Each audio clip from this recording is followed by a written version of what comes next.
guys, Jesse here, Guided Inspections, and today we're doing a new construction final inspection. We're out here in Woodfield Preserve by Lennar Homes, and we're going to kind of take you through the inspection and identify some of the deficiencies within this home. We're going to show you what those are, kind of give some insight as to why they're an issue, but above all, we're going to kind of reassert why it's a good idea to get a home inspection even on a new construction home. So join along with us, check it out, and let's get into it. Overall, this house looks really good on the exterior, but one of the things we're looking at here at the back, it's just some incomplete stucco work. You can kind of see that paint's kind of holding that stucco together there, and we got a gap in here. And even though this is under the cover of the porch, we want to get this addressed to make sure we don't get any wind-driven rain, moisture, insects, what have you. Another thing we're going to note is potential pest entry points. You'll see here at the eaves, where the eaves come down to the lower roof, we've got some gaps, kind of some openings here, here, and here. And those gaps are small, but they can allow pest entry in. What we typically find is birds like to nest in there. Not a major concern, but squirrels can also get in there. And once squirrels get in your attic, they like to tear things up. Now this is something, the pest entry that we usually write up as an FYI, but there's actually a code that could actually technically be listed as a deficiency, as you're supposed to protect this home from any possible rodent damage. Here's our meter here at the east side of the house. Looks good. Our ground bonding connection is tight. They've peeled the tape back, so we've got metal to metal contact here. But the other thing we look for is that this regulator has a vent, and this vent is to be screened at all times to prevent pest, insect entry. And this one's actually missing its screen. Get a look here. So that screen is missing there. We always kind of check under here to see if that screen's in place when we're inspecting the gas meter and regulator. So we're going to definitely write that up so that can get corrected. And then out here at the meter pedestal, this is the electric meter pedestal. We've got our main disconnect here at this pedestal, and then it goes underground to our main panel at the house, and that also has a disconnect. But you can see here, we're missing this fill plate, this knockout fill plate. So we're definitely gonna have wasps and lizards and geckos that wanna get in there, and they could potentially damage the wiring. But aside from that, we take this cover off, our inner cover, it's just barely sitting there. We're missing all 4 screws for this inner cover. So that could potentially fall off if somebody's taking this outer cover off. So we need to fill that hole, and we need new screws in this inner cover. Far, we're looking pretty good on the outside. There's not a lot of major concerns. This house is looking pretty clean. So let's get up on the roof and see what we can find up there.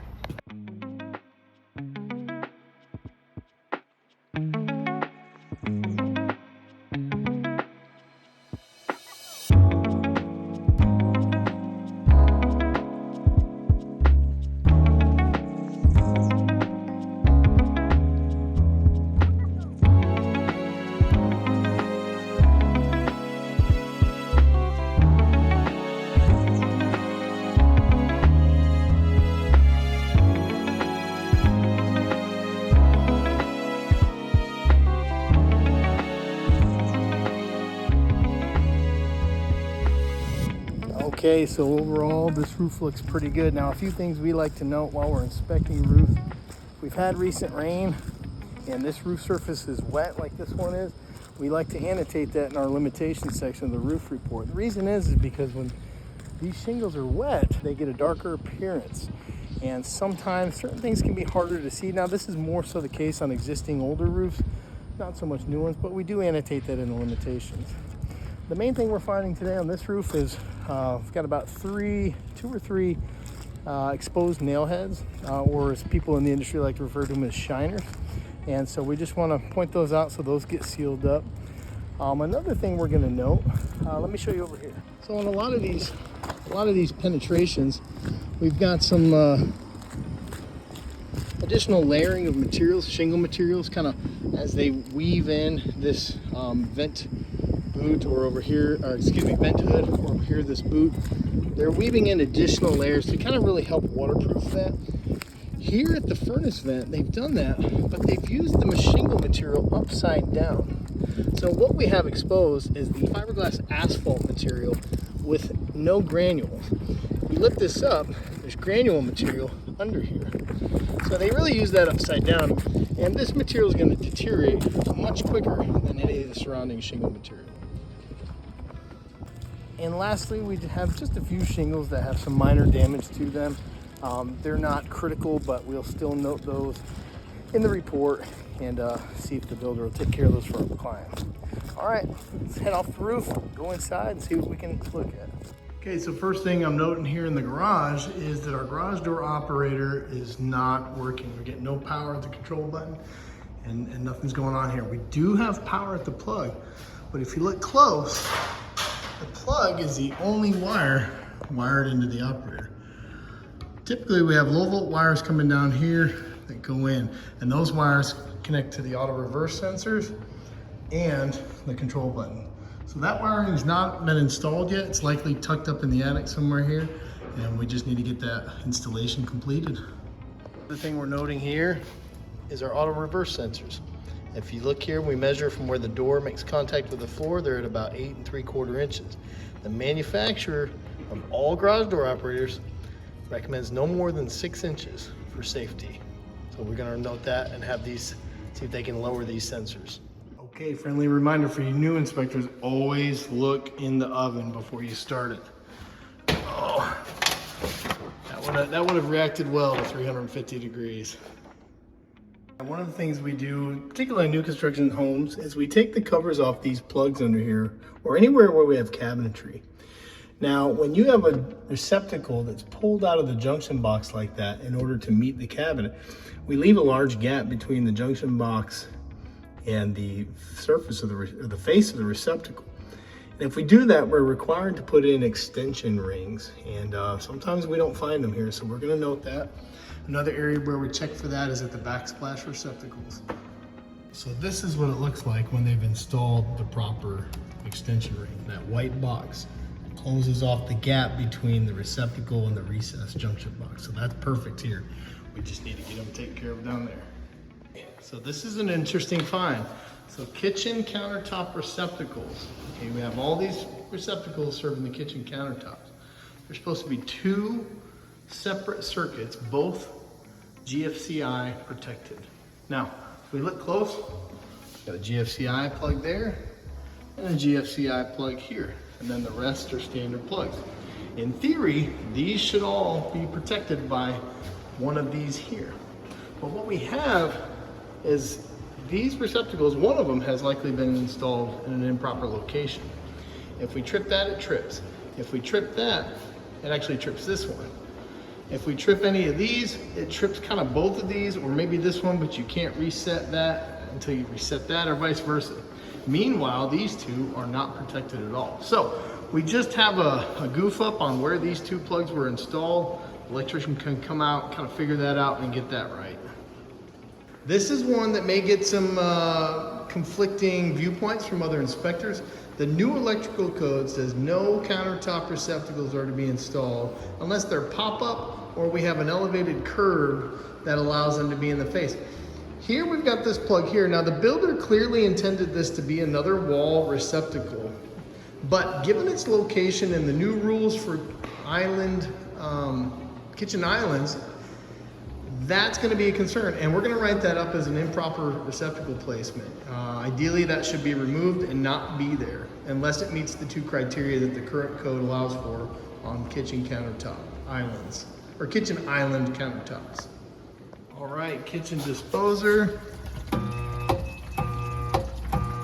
It's seized, not spinning.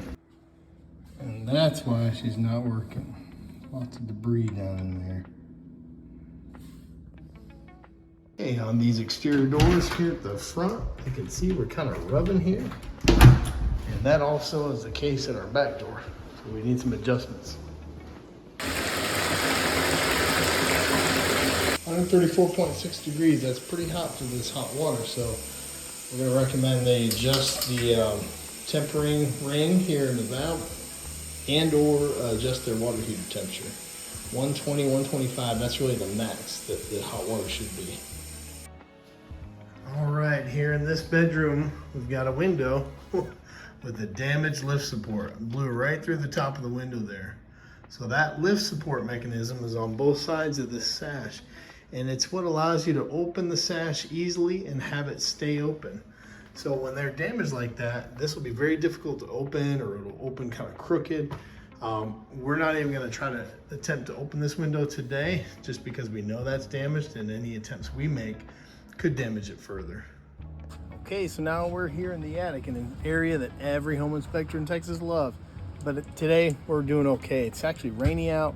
It's in the mid to high 70s, so it's not that bad up here. But let's check out the HVAC system. We're gonna look at our framing, our insulation, our ventilation, and we'll see what we can find.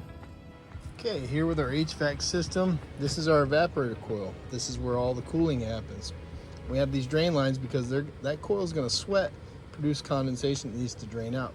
And that's why this pan is here. If this ever leaks, the water is going to go in this pan and either drain out the auxiliary drain, or if that backs up, it's going to hit the float switch and turn the system off.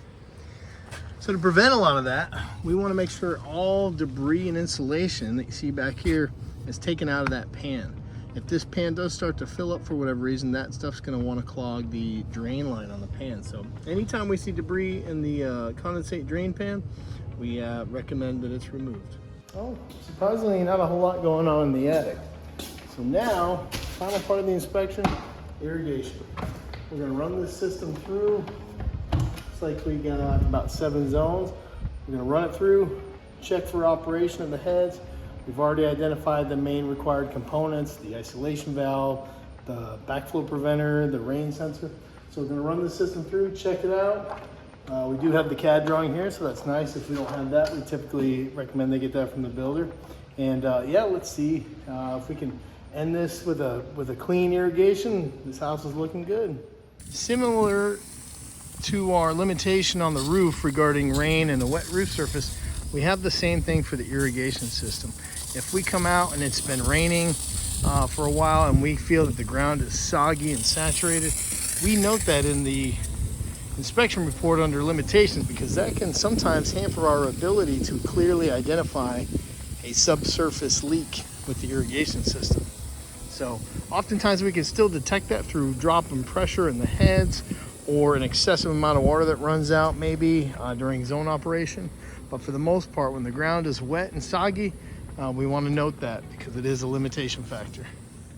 All right, well, we're finished with the irrigation. We've packed up tools and we're done here. Overall, this house checked out pretty well. I mean, there were definitely some things that are going to be on the report that the builder will no doubt fix. The kitchen countertop receptacles that are wired improperly, those types of things that kind of stand out. Typically, builders are pretty good about addressing most of the items we put in the report. We don't put a lot of fluff and flair in there just to show kind of, hey, we were out here and we did something. We try to keep it specific to what's code, what's manufacturer spec. Every now and then the builder will disagree with something we've put in there, but we always tell our clients, if that's the case, if your builder says that's not accurate or that's not how we do it, to let us know, because we can follow up with them and provide some additional code references or manufacturer documentation or things like that if it gets to that point to where they kind of need to push the issue. But for the most part, the builders, they generally want to get that buyer happy and get them to the closing table. So another good inspection today. Check us out. We're going to maybe do some more of these more in-depth videos on some older existing homes, although those we might have to just isolate to some certain systems. We don't want to make the videos too long, too boring, but we really want to give you a sense of what we do out here and